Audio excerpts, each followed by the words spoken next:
데살로니가 전서. 이 책은 바울의 서신 중 가장 먼저 기록된 서신으로 추정되며 배경 이야기는 사도행전에서 찾아볼 수 있습니다. 고대 그리스 도시인 데살로니가는 바울과 그의 동역자 실라가 방문했던 곳인데요.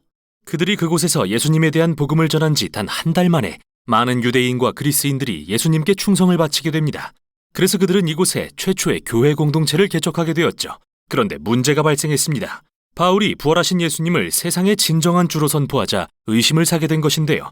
데살로니가 그리스도인들은 예수님이라는 다른 왕의 존재를 선언함으로써 결국 로마 황제 시저를 거역했다는 혐의를 받게 되었습니다.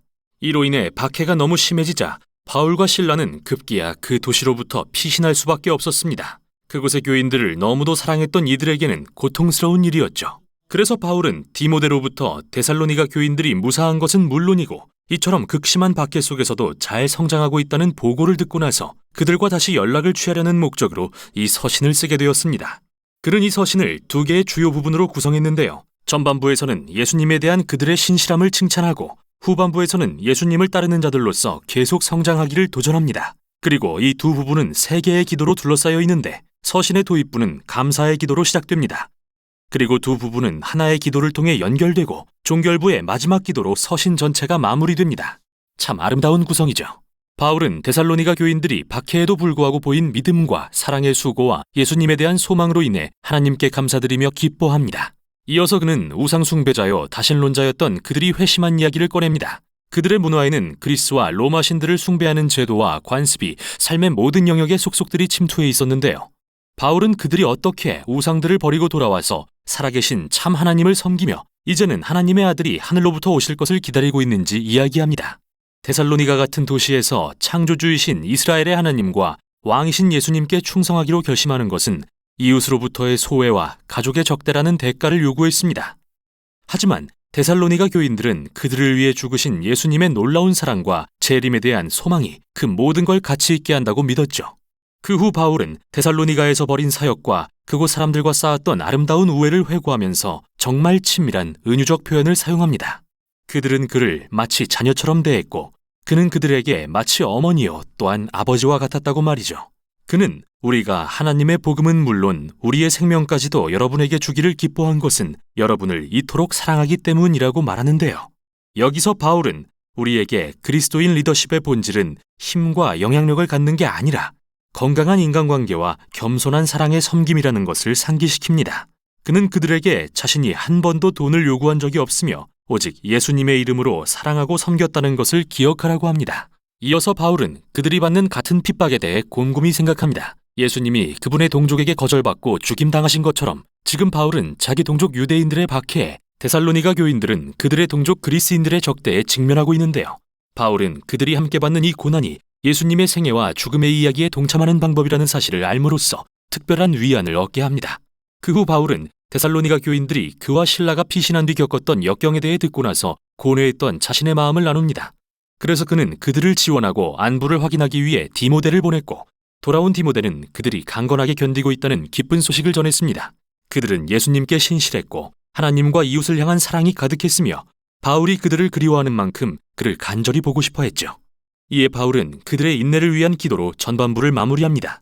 이 기도의 멋진 점은 그가 후반부에서 언급할 주제들이 미리 소개된다는 건데요. 그는 하나님께서 그들의 사랑을 풍성하게 하시고 거룩함에 흠이 없게 마음을 굳세게 하시며 왕이신 예수님의 재림에 소망을 두게 해주시기를 기도합니다. 서신의 후반부를 시작하면서 바울은 그들에게 예수님의 가르침에 일치하는 삶을 살라고 권면합니다. 이 말은 무엇보다도 진지하게 거룩함과 성적 순결에 힘쓰라는 의미인데요.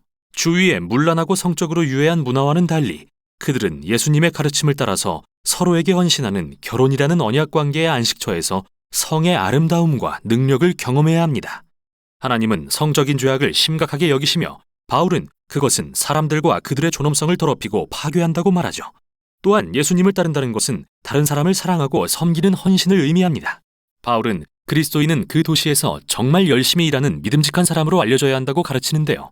이는 단지 돈을 버는 게 아니라 자신의 필요를 채우고 필요에 처한 사람들에게도 너그럽게 베풀 수 있도록 재원을 갖추라는 말입니다.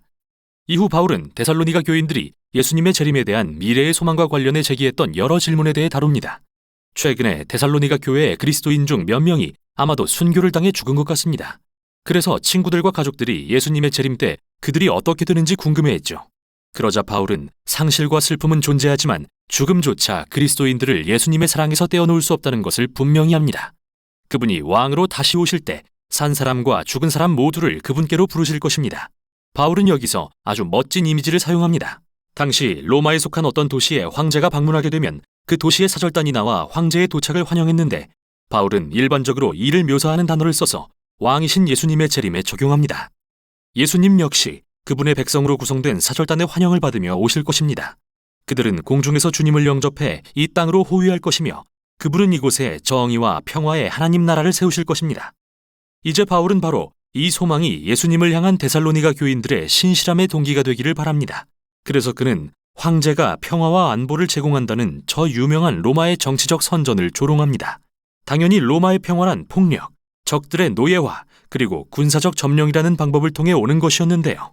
바울은 언젠가 예수님이 왕으로 다시 오시는 날 이러한 불의를 대적하실 거라고 경고합니다. 왕이신 예수님을 따르는 자들은 미래의 그날이 이미 여기 임한 것처럼 현재를 살아야 합니다. 인간의 악이 밤처럼 에워싸고 있을지라도 하나님 나라의 빛이 하늘에서와 같이 이 땅에 동트고 있으니 그들은 정신을 차리고 깨어 있어야 합니다. 바울은 서신을 시작할 때처럼 하나님께서 그들의 삶을 거룩하게 물들이시고 왕이신 예수님이 다시 오실 때까지 구별하여 온전히 헌신되고 흠이 없게 지켜주시기를 소망하는 기도로 이 모든 권면을 마무리합니다. 데살로니가 전서는 맨 처음부터 우리에게 예수님을 왕으로 따르는 것은 진정으로 문화에 역행하는, 즉 거룩한 삶의 방식을 낳는다는 사실을 상기시킵니다. 이는 때때로 사람들의 의심과 이웃과의 갈등을 야기할 것입니다. 그러나 예수님을 따르는 자들은 그러한 적대에 언제나 사랑으로 반응하고 반대에도 은혜와 너그러움으로 맞서야 합니다. 그리고 이러한 삶의 방식의 원동력은 바로 죽음에서 부활하심으로 이미 시작된 예수님의 나라가 장차 오실 거라는 소망입니다. 거룩함, 사랑, 그리고 미래의 소망, 이게 바로 데살로니가 전서가 전하는 내용입니다.